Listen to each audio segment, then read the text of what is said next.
Hello again, this is Joe Yudin from Touring Israel Luxury Private Tours. Today we have a special guest, Eyal Dror. He's a lieutenant colonel in the IDF, the Israel Defense Forces. He has done many things, but one of the things we're going to talk about today is the field hospital that he set up along the Syrian-Israeli border in the Golan Heights. Welcome, Eyal.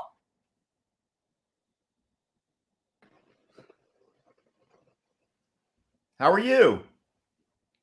I'm fine. I'm fine. Having some relaxed days during this Corona time, having Right. time to think a little bit about what we have done in the last years and to spend some family time. This was the time that I didn't have during the last 24 years while I was serving in the IDF. So we're taking advantage about the situation. Well, yeah, we all need to take advantage of it when we can.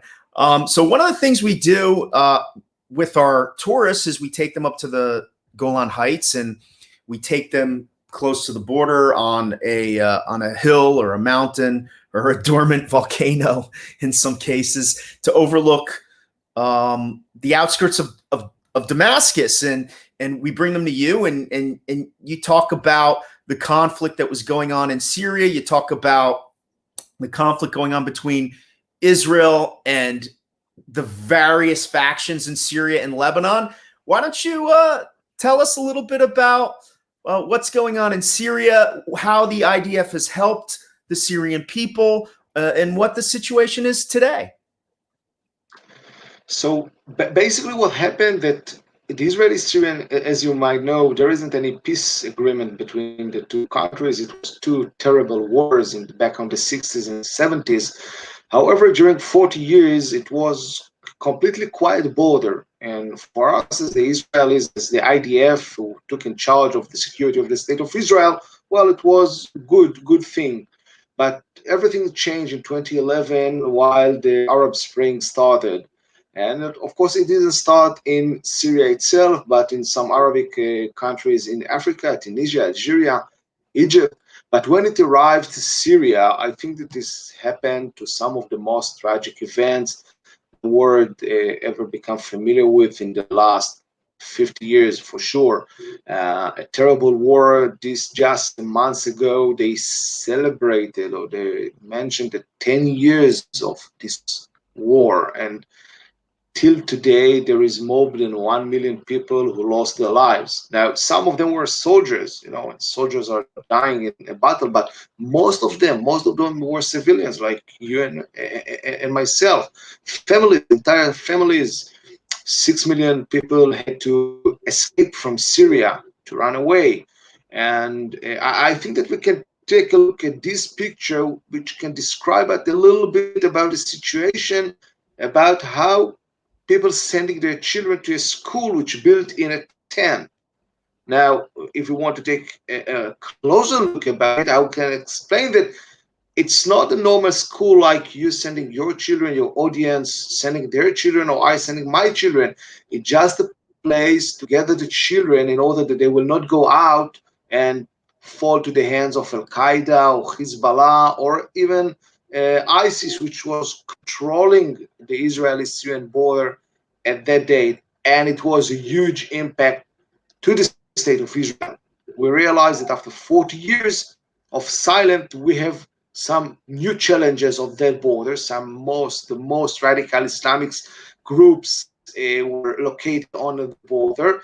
And on the other hand, we saw 250,000 human beings, Syrian people, who were educated centuries to hate the state of Israel as a propaganda of the Syrian regime, and they were living without anything. They lost almost everything. They were living without electricity, without water.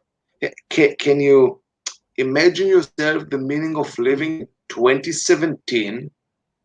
We're living in our homes and people surviving the a very severe winter of the Golan Heights by living in tents without electricity. This was the situation of those Syrian residents of the Quneitra and Dara. This is the two names of the regions that are located to the Israeli-Syrian border.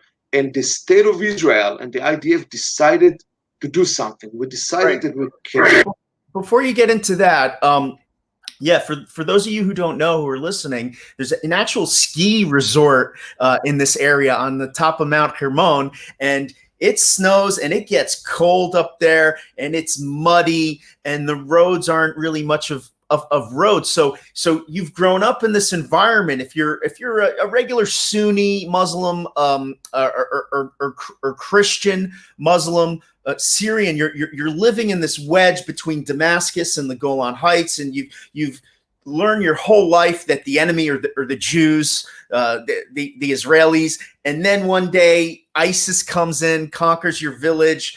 Assad counterattacks, invites in the Iranians, so you have Hezbollah in there too, and everyone's fighting, and your village is destroyed, and you have no water, you have no electricity, and you're surrounded on all sides. But as how you've been brought up as your enemies, the Sunnis have no control because Assad is an Alawite who does not like the Sunnis, even though the Sunnis are the majority in Syria. And you turn in one direction to the west, and there's Israel. You think that they're the real enemy. What happens? So you're so correct. This is now was so amazing, not to Google it or to read it by internet that Syrians is thinking that Israel is the enemy. It's Right. testimonies from hundreds of hours of meetings with them, and they all told us when the regime was controlled Syria, they all were educated to look to the West, to Israel, the devil. And as I told you, because of the circumstances, because what happened there, people were so desperate, and they decided in 2013 to reach the border fence and to ask the help for the bitter enemy from the state of Israel. Mm-hmm. Now, it all began in February 2013, and some people reached the fence.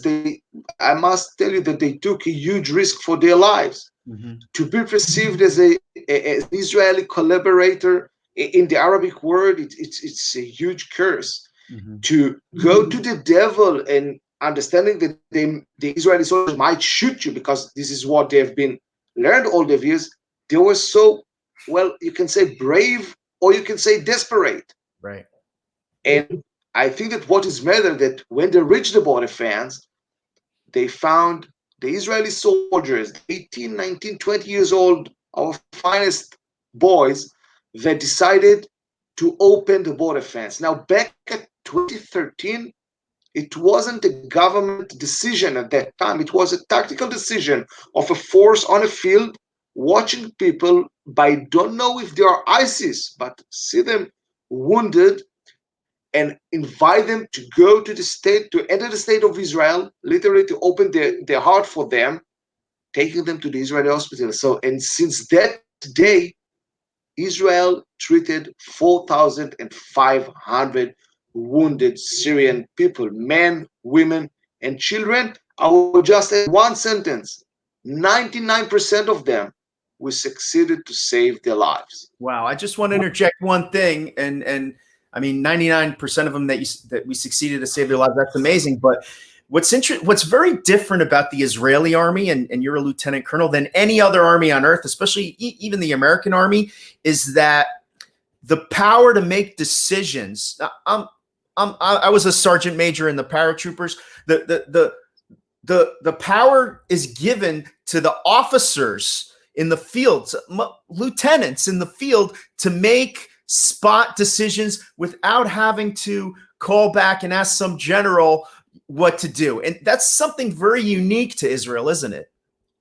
Yeah, for sure. What I've learned in 24 years of serving, 23 of them, I was an officer, is go, did your decision. You are the boss. You are not a lieutenant. You are the general.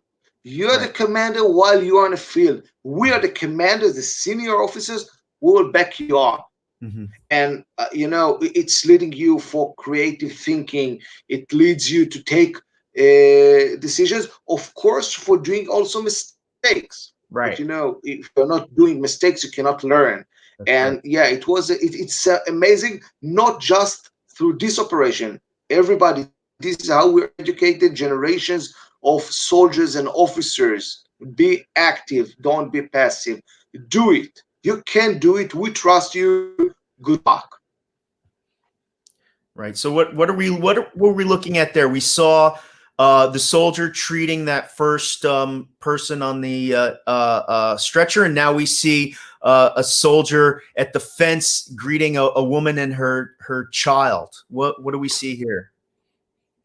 So what we can see here, in 2016, we decided to increase dramatically the humanitarian aid we provided to the Syrian, and the IDF decided to establish a unit, the Good Neighbor Unit. I was privileged. I didn't know it on that time that it's so privileged, but I was privileged to establish that unit. Now, what we can see here can describe exactly uh, the tension between the mission to what happened or might happen. This is a picture from a project. We called it a doctor's visit. The purpose of this project was to take care to wounded people, to children that's suffering from chronic diseases and need to see expert doctors, something you don't have in Syria. Now, you can see the mother and her child. This is, I think, not bigger than 6 years old child. Now, I would take the audience to be with me on that spot at the same night. You are going to a mission, to a humanitarian mission to save lives, to help children. However, you don't have any understanding if this woman, for example, just before she crossed to Israel, has forced to do some suicide bombing against our soldiers. We're dealing with an enemy country. We're dealing with extremist organization controlling this area. Who promised me that the ISIS or El Nusra didn't kidnap her husband and children and told her, if you will not do so, we will execute them. And I think it can explain exactly the meaning of the project, helping saving lives by risking and calculating risk. We risk our lives 700 times. Every night we went to border fence, it was a huge risk for myself, of course, for my soldiers, for all the people who were sharing this operation. And it is something that it's very important, not because I'm not familiar with a lot of other countries and a lot of armies that will be willing to risk their soldiers' lives in order to help for other civilians or to save civilians' lives. Well, so did it ever happen that the terrorists, the al-Nusra or ISIS or Hezbollah, actually used this program of allowing injured civilians to come through? Actually, it's not just injured civilians. You would treat anyone who would come to the border who needed our medical attention, wouldn't you? Yeah, so first of all, luckily we can now speak and laugh on these days and remember these days. Nothing happened on the border fence. But as a commander, and you serve the IDF, you know that when you are going on a mission, yeah, the worst thing is to know that 400 times nothing happened. So now, for sure, nothing will happen. This is the exact recipe that today it will happen. So every time you brief your soldiers, it's like today is gonna happen. Beware, be prepared. It's a huge responsibility, and well, it's not so easy to keep the tension of the soldiers because it become basic every day. But this was the purpose, to go, to understand, to secure ourselves and to prevent. Luckily, nothing happened. Nothing happened, and we didn't get any attack on our soldiers. And yes, you are totally right. We decided that we will open the border fence for people who need help. We didn't ask them questions. We didn't check their IDs. There isn't any IDs, but we didn't check their IDs. They were human beings. They were human beings that if they didn't got the Israel treatment, they would pass the word. And we decided that this is a very important thing to save a soul in this world. So these people, they come, they're treated in your field hospital. The more serious cases that need more serious medical attention are passed on to various hospitals throughout northern Israel, in Tzfat, in Tiberias, in Haifa. what's interesting about northern Israel, the Galilee, is that 50% of the population are Arab Israelis who speak Arabic. And, I live up here as well. I live in the Jezreel Valley, and it's everyone lives up here peacefully. We work together. We go to university together. It's really peaceful coexistence is at its finest moment. And the Syrians must be exposed to this. It must be a big shock to them when the doctors and the nurses who are Jews and Arabs all mixed up, speaking Hebrew and Arabic together. To them, what was that like for the Syrian patients? So I will add another chapter. It's not just the Arab doctors. We didn't spoke about the Druze nurses or the Badawi. Every kind of population is living in the north, and for them, it was Syrian people were educated that who speak with them, an Israeli who speak with them Arabic is an intelligence officer.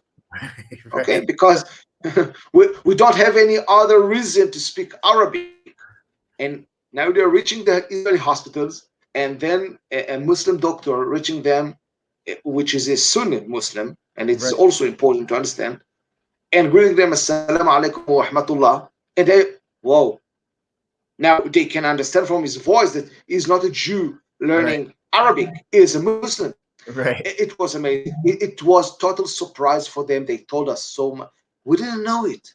Right. We didn't know that. And for them, it was to see Israel how it is. We're Jewish people. There is Arab people, Muslim and Christian. There is Badu. There is Druze. There is Cherkess. All together, helping them, saving their lives. And for them, it was very appreciated, of course, and very surprising. And then they now try to understand that when they are going back home to Syria, they're telling this to the Syrian residents who in their lives never had the opportunity to learn a little bit about Israel rather than they're the devil. So yeah, so here I guess we can see some of the Syrian children in a hospital, in an Israeli hospital, and their attitudes have definitely changed since that first picture you showed where the kid looked absolutely terrified. But has that? Do we even know what the effect of this experience with Syrians and Israelis has been on the Syrian people after they've returned to Syria? So first of all, I think that this picture can express one of my most exciting moments, because when you are fighting for the state of Israel and then bringing those children to Israel and understanding that they are so few. Now, we heard very hard testimonies about children who cannot see their future because they are sure that they will be dead in a year or two because of the war. And then you get such a picture, such a moment, and you're understanding that it is not a question of Jew or Muslim in Israeli or Syrian. It's a simple, basic thing that we are all human beings, and I have the opportunity and the privilege in the name of the state of Israel, in the name of the IDF, to save lives. Now, when they were going back, they shared this. How do I know it? Because the operation became bigger and bigger and increased. Now, in the beginning of the operation, it was allowed for the Syrians to get medical treatment in Israel, or medics or medicines. But after a year in 2017, they asked for food or for clothes. For me, it's the real understanding that something has been changed on the other side of the fence, that the Syrian, those hundreds of thousands of Syrian people, change a little bit their mind and what they're thinking about the state of Israel. And I think that this is one of the big achievements of this project, not just saving the life of thousands of people, not just the opportunity to give them opportunity to live a little bit better. If we are looking forward to the future, there is a lot of Syrian people who will not forget the state of Israel. Right.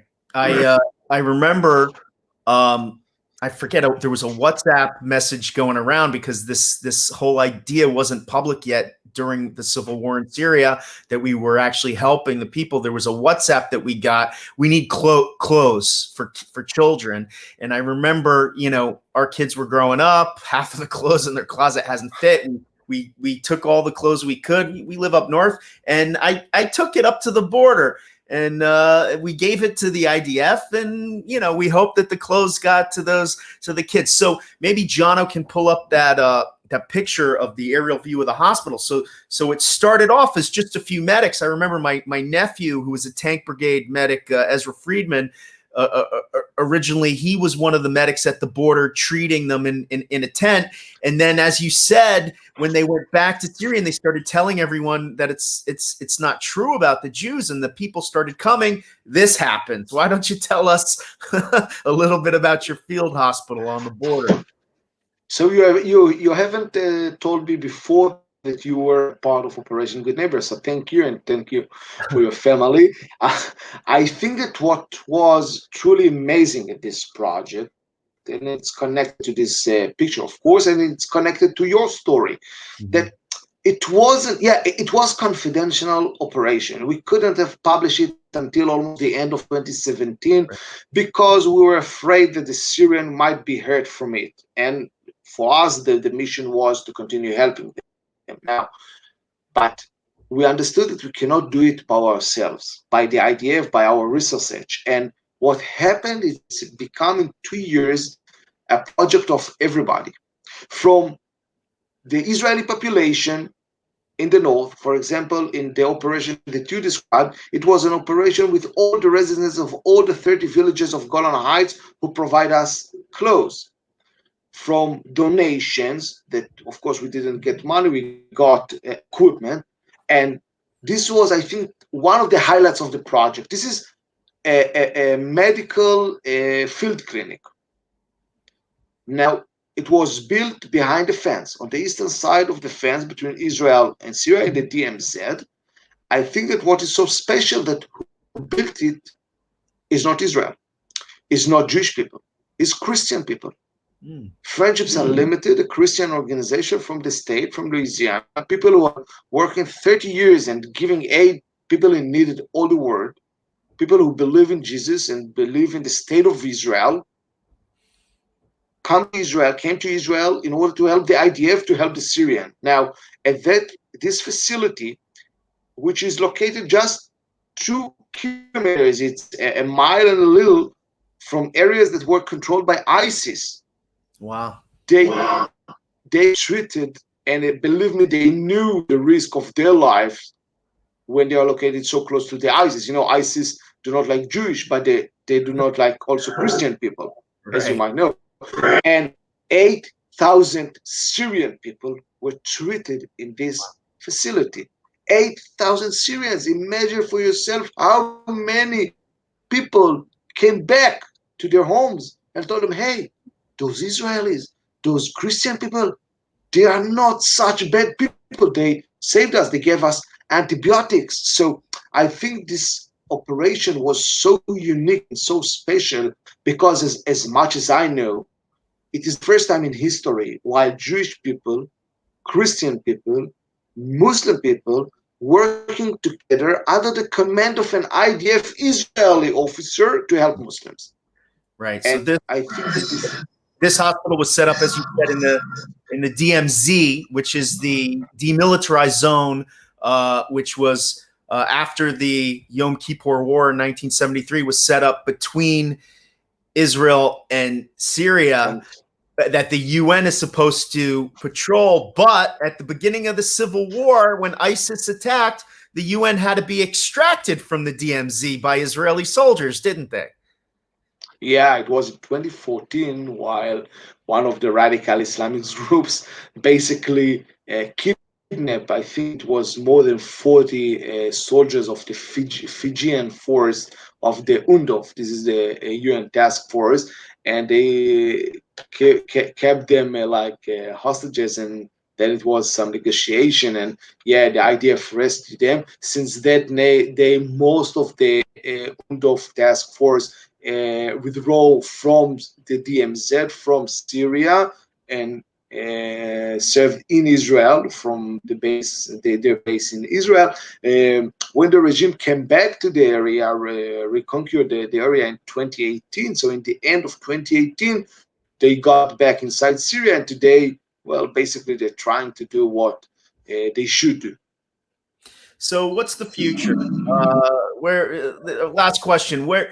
What's going on in Syria now? I know the Russians are now entrenched. They have their own base on the Mediterranean, something that they always wanted, a warm water port they now have in Syria. They're allied with the Iranians who have come into Syria, and their proxy Hezbollah actually fought in the civil war and gained much experience, and Iran is trying to move sophisticated Russian arms from Iran through northern Iraq into Syria and Lebanon to set up on the border of Israel to attack us if we try to destroy their nuclear facilities. What's going to happen in the next few years?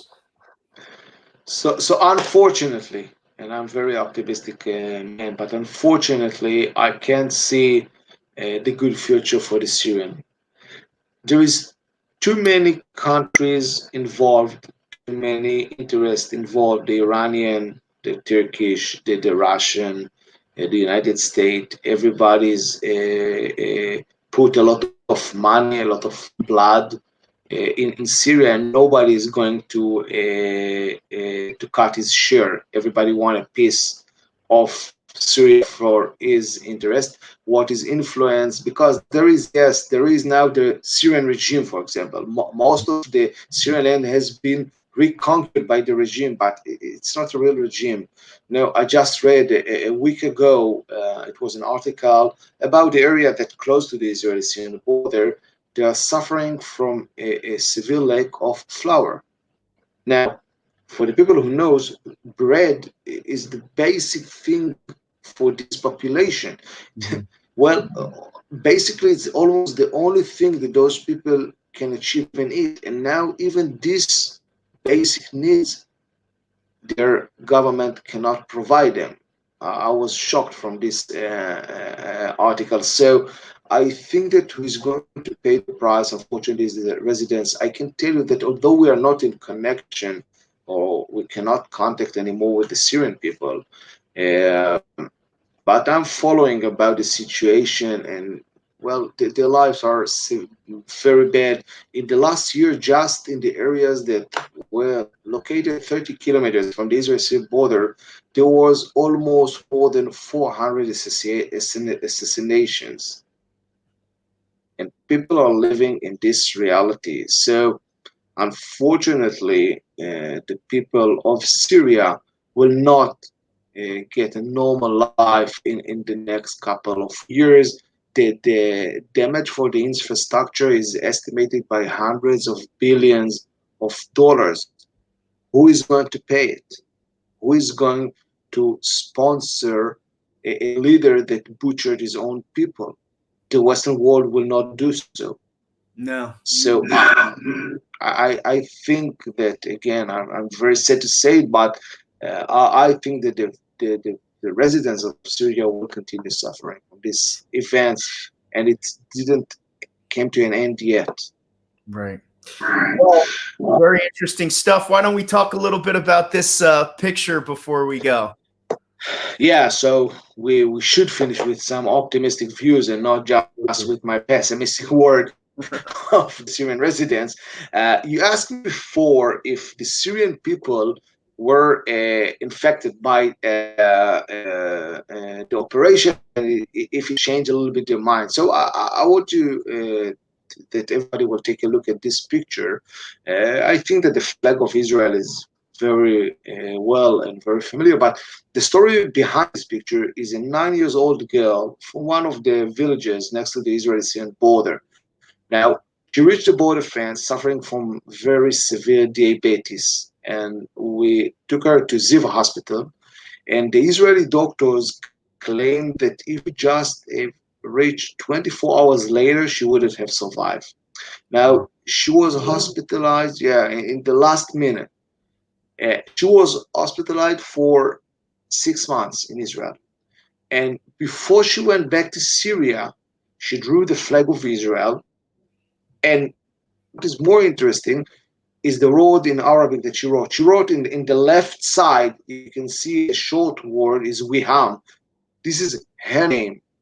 And the love sign everybody can understand. But the second word is Abu Yaqub, the father of Jacob. And it's not because she was a religious girl. Abu Yaqub was my Arabic name.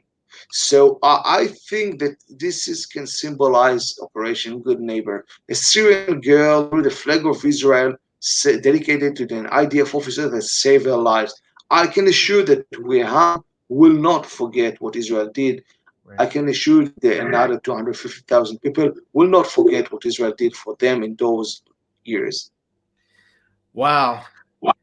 Interesting stuff. Lieutenant Colonel Eyal Dror, thank you very much. I know that when my tourists come to Israel and we go up to the Golan Heights and they get your debriefing right on the border, it's a really incredible experience to see the just over the fence the Syrian flag flying and the Hezbollah flag flying and the black flags of ISIS flying, and you're just standing there and there's Israeli soldiers and you feel safe and you see the UN flag and you tell it how it is.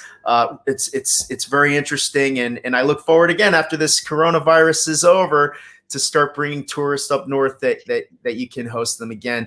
Thank you so much. You're most welcome, and I'm waiting to you in the Golan Heights. Great. Thank you. And a shout out to Jonathan Rose, Wendy Perrin, travel expert for 2020 for Israel. There he is, and pulling the strings behind the scenes. And we're going to have more people almost every day, except for the weekends, doing podcasts. Hopefully you guys are watching these. I think we're getting better at it the more we do. Please share them. Please subscribe to our YouTube channel. And again, Eyal, thanks again. We'll see you soon. Thank you, my friend. See you soon. Bye-bye. Bye-bye.